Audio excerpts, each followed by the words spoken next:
Everything is proceeding as I have foreseen.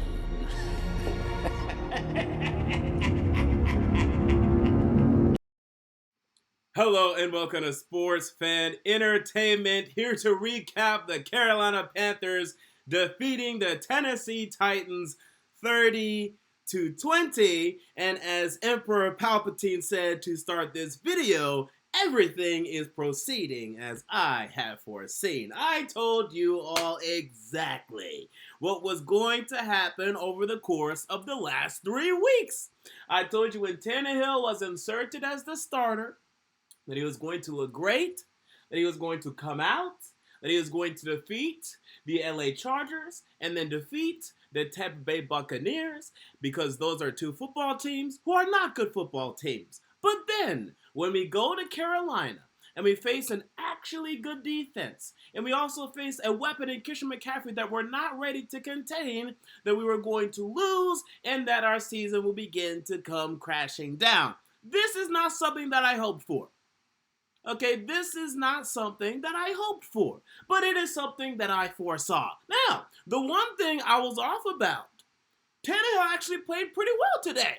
I thought this was going to be the beginning of seeing the Ryan Tannehill from Miami, the struggles that he saw, that he had multiple times that we saw in Miami when, whenever Miami would be like headed towards the playoffs or on a winning streak, Tannehill would just blow things up.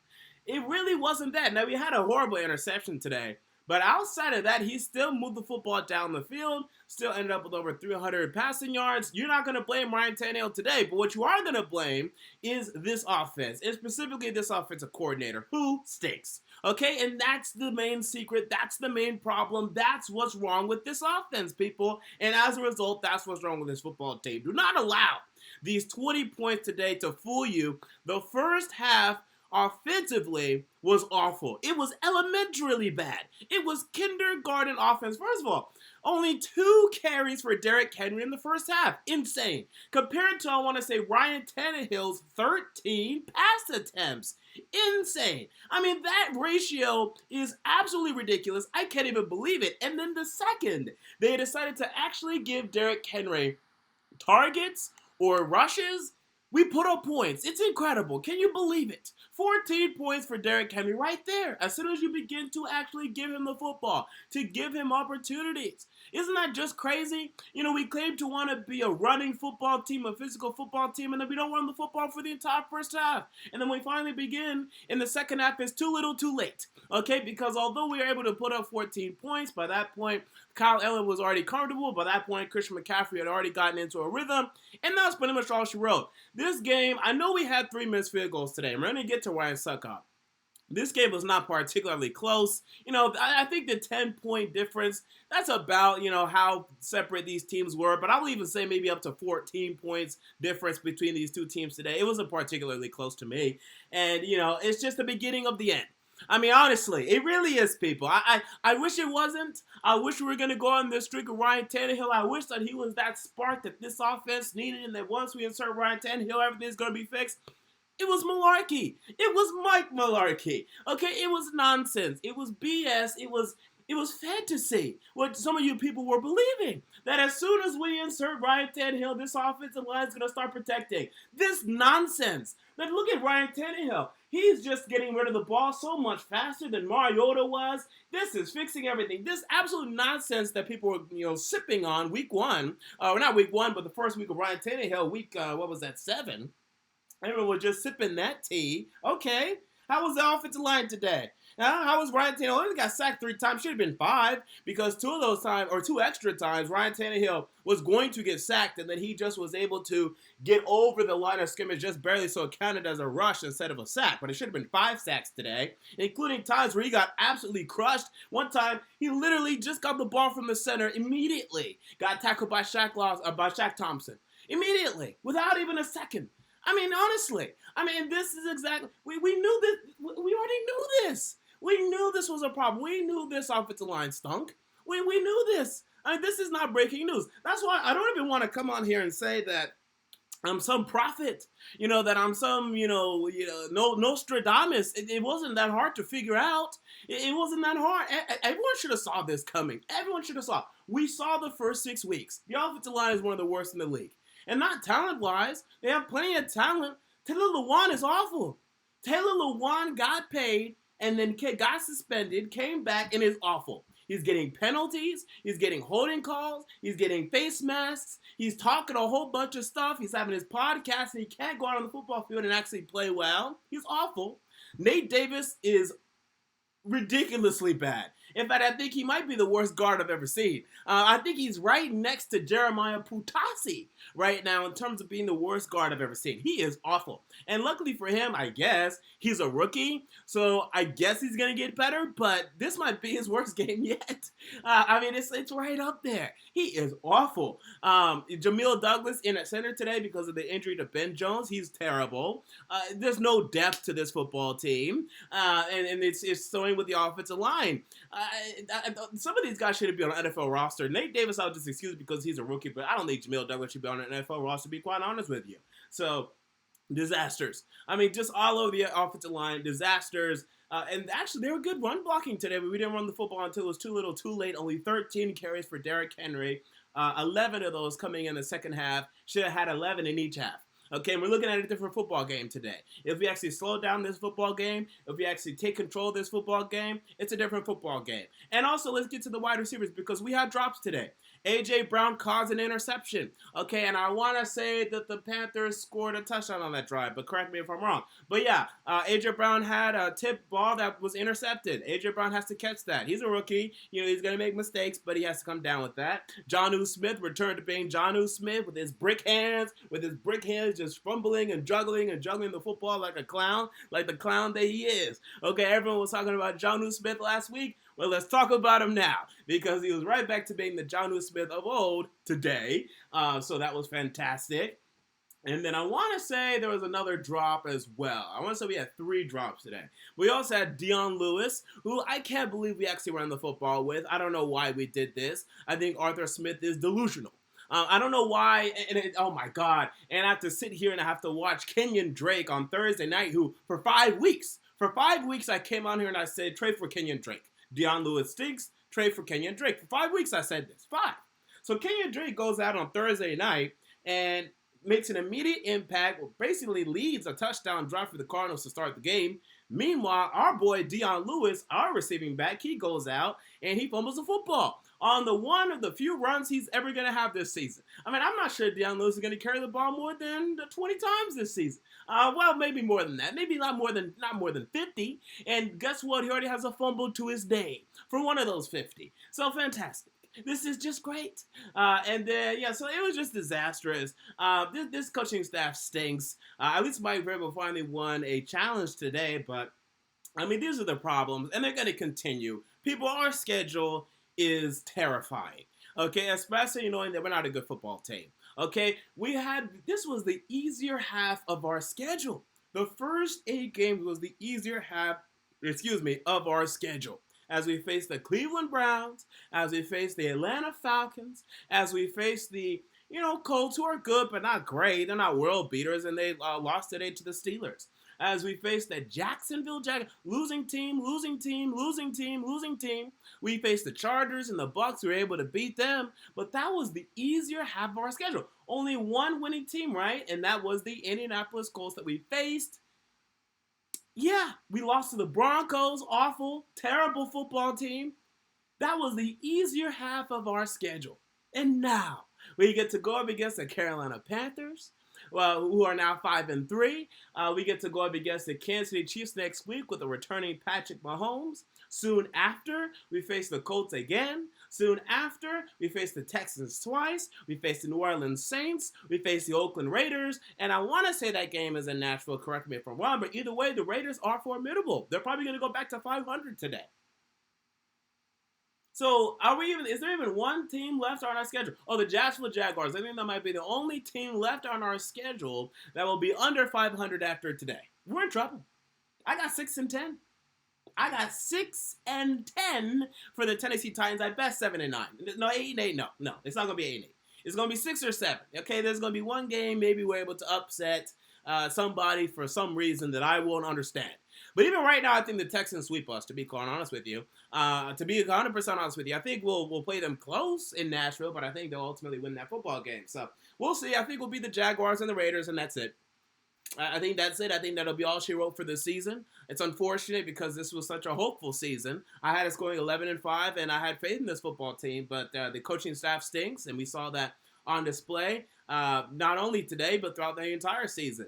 And again, the offensive line is just awful, and you just can't expect to do anything with this offensive line. I mean, you have to win in the trenches in this league, and we're not doing that, not even getting close to doing that. But yeah, and by the way, let's get to the defense. The defense struggled. And I forewarned this. This is something else that I foresaw. Something else that I had foreseen. As last week I told you, a lot of you people were questioning, why did I mention Jameis Winston running up the middle of our defense last week? What does Jameis Winston have to do with Christian McCaffrey? Well, Jameis Winston exposed, some of the problems we're having in the middle of our defense. Look, I like Jayon Brown and I like Rashaan Evans, but you saw today, they struggled. And without Jarrell Casey on the defensive line, the defensive line went to absolute garbage. It was horrible. It was awful. Over 6 yards a carry for Christian McCaffrey today. And Christian McCaffrey's fantastic. Okay, right now, he's probably the best running back in the league. Just in terms of his productivity, I'll still take Saquon Barkley over him over a 16-game schedule, for starting the season. And maybe even like an Ezekiel Elliott. Todd Gurley's done. And then maybe one or two other. Maybe Alvin Kamara. No, I'm taking McCaffrey over Alvin Kamara right now. But you just can't allow this. You can't allow over 6 yards a carry. 5. Okay, if he gets 5, fine. I'll accept 5 yards a carry because he's just that talented. But even then, I want him under 4.5. To be 100% honest with you, I want him under 4.5. But 6, no. That's just him dominating the football game and including that big 58-yard. I want to say 58-yard, but the 50-plus yard touchdown that he had to essentially end the game. The game was still up for grabs after that, but to essentially end the game, it was crushing. And Rashaan Evans was in horrible position for that. And on Christian McCaffrey's receiving touchdown, Kevin Byard was in horrible position for that. So this was a poorly coached game by Dean Pease for once. And this is going to happen, by the way, because I saw some people tweeting this week that they're saying the Titans are an elite defense. What are you watching?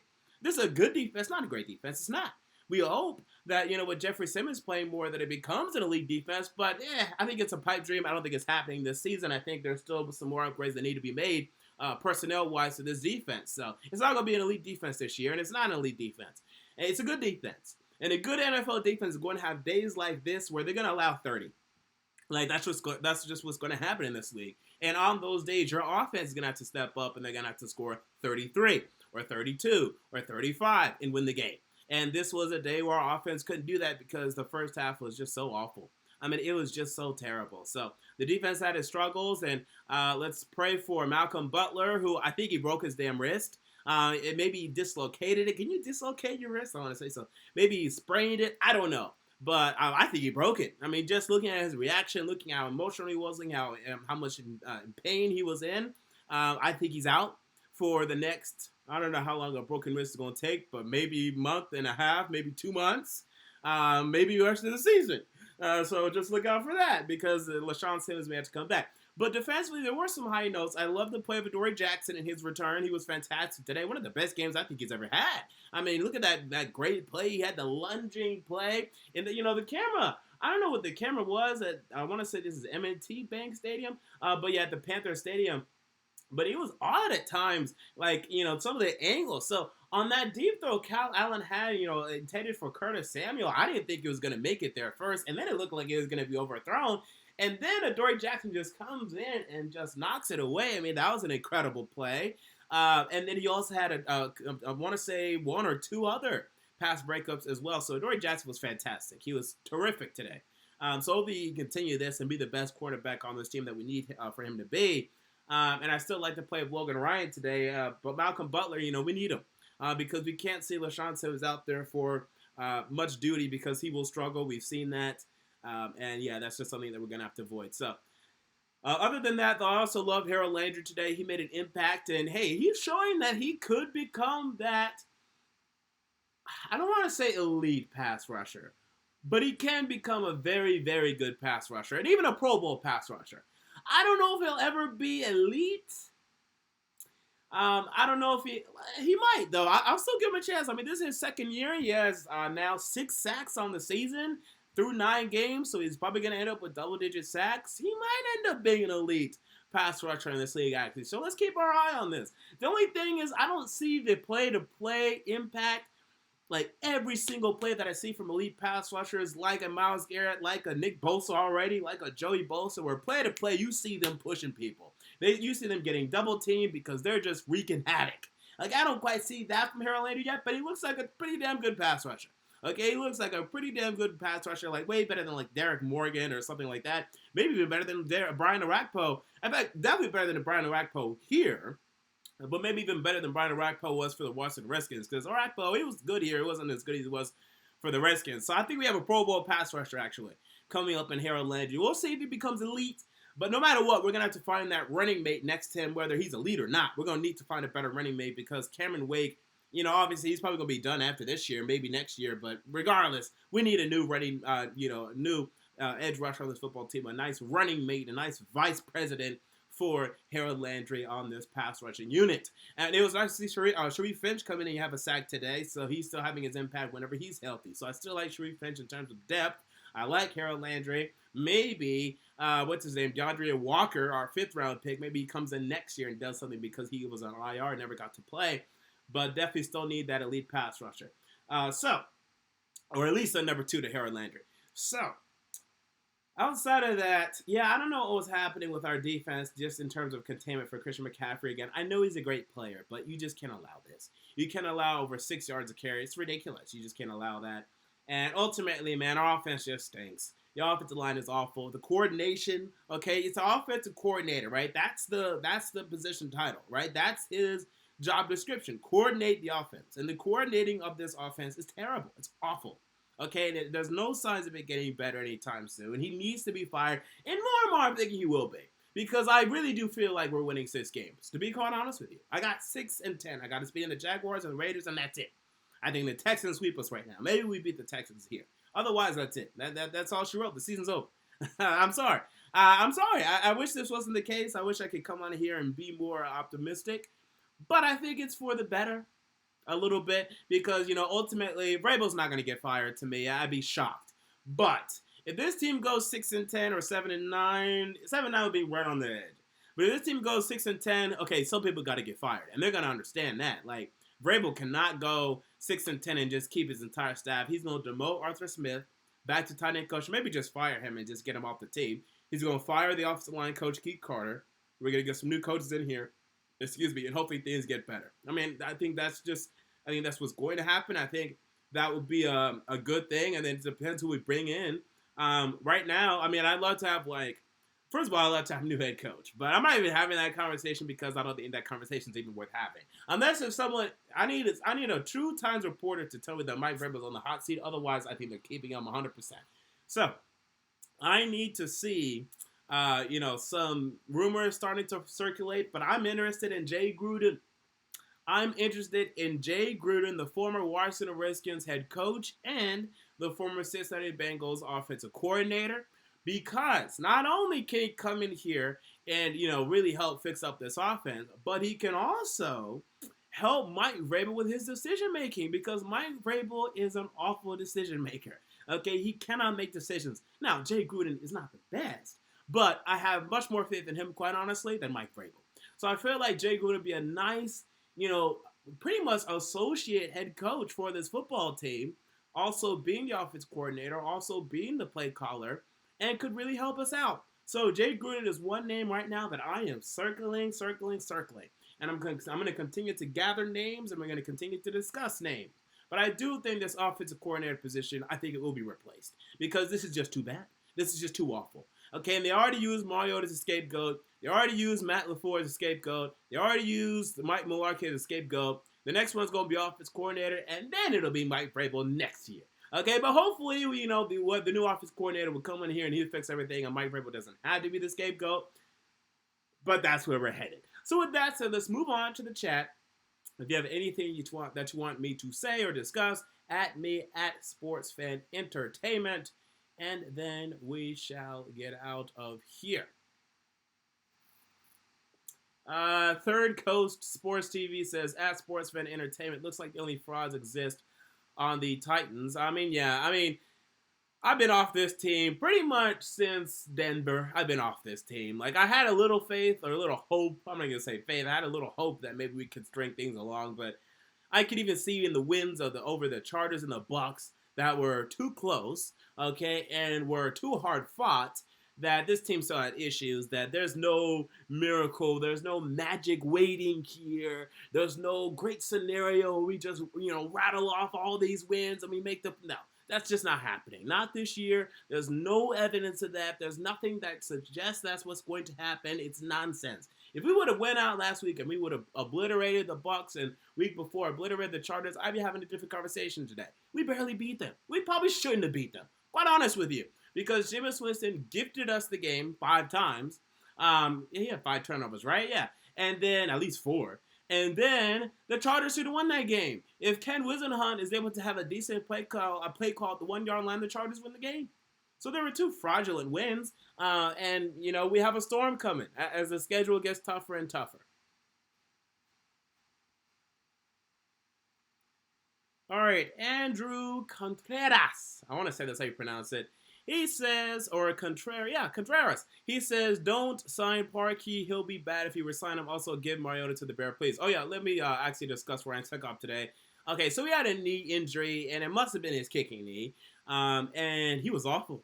He was terrible. He missed all 3 field goals, including 2. I expected him to miss the 56-yarder. Like, we've seen Ryan Succop here. He's not going to hit that. Except for somehow he hit the one in Kansas City. I still don't know how. But, yeah, he's not going to hit that. Especially off the injury, no. He doesn't have the leg for it, at least not consistently. However, he missed a 43-yarder, and the last one I want to say was 44-yarder.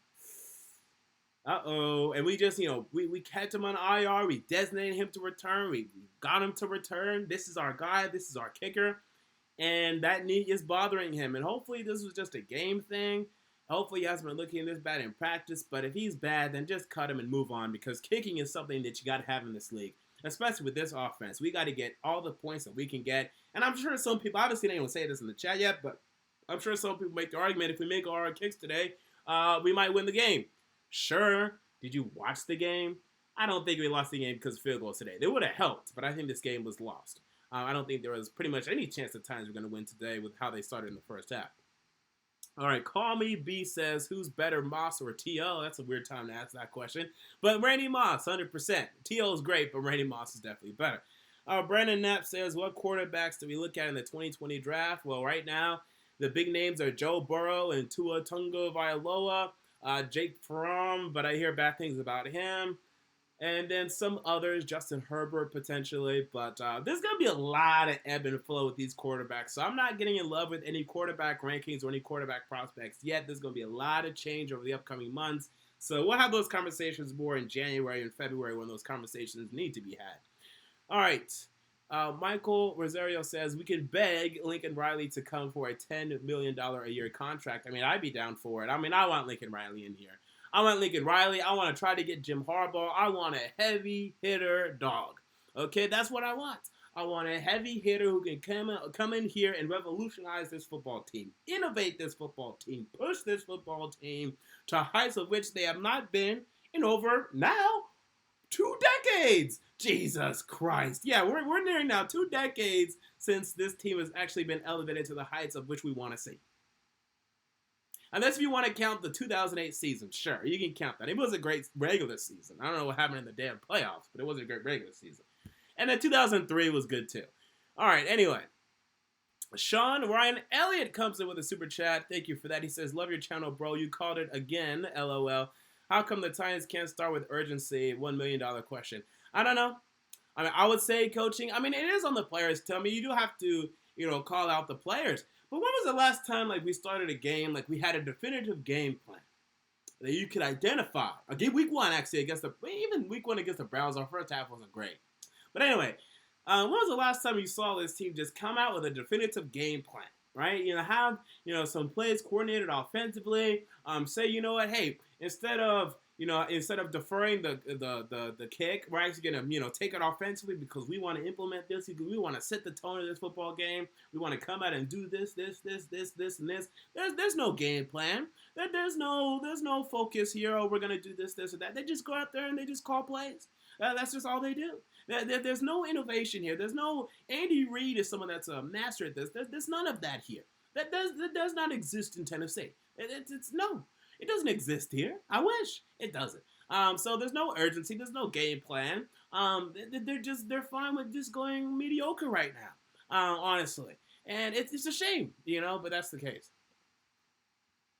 But yeah, thank you for the super chat. Man of Bun says, should we trade Lewan for maybe a first round pick? I mean, no, we just got to get him better coaching right now. We need someone to light a fire under his ass. Like, literally, that's what we need. Tell him, shut up and start playing well on the football field. You stop all this talking, all this, oh, you're a mean boy, all this. Even shut down the podcast. Honestly, I want to shut down until he performs well on the football field. This is just getting ridiculous. This guy is getting paid, what is it, $15 million a year? Or at least close to it for this? For this type of production. The big 6'7" guy, yeah, you look great. You got to go out there. You got to go play.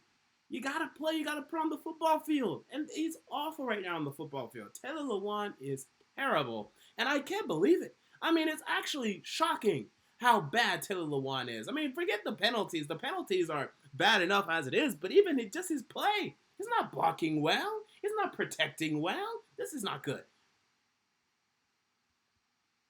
All right, just a couple more, and we will get out of here. Again, add me in the chat at SportsFan Entertainment if you want me to say something. And by the way, just something, because I've just barely started scratching the surface on these quarterbacks. Are y'all sure that these are the answers now? I don't know. Now, Tua Tagovailoa, I like him. And I think it'd be good. I think he'd actually be a good quarterback in this league.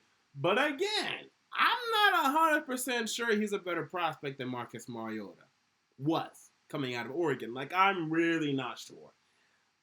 I don't see it. The only thing I can see is Tua's more willing to take, like, the deep shot. And I'll say he reads the field better.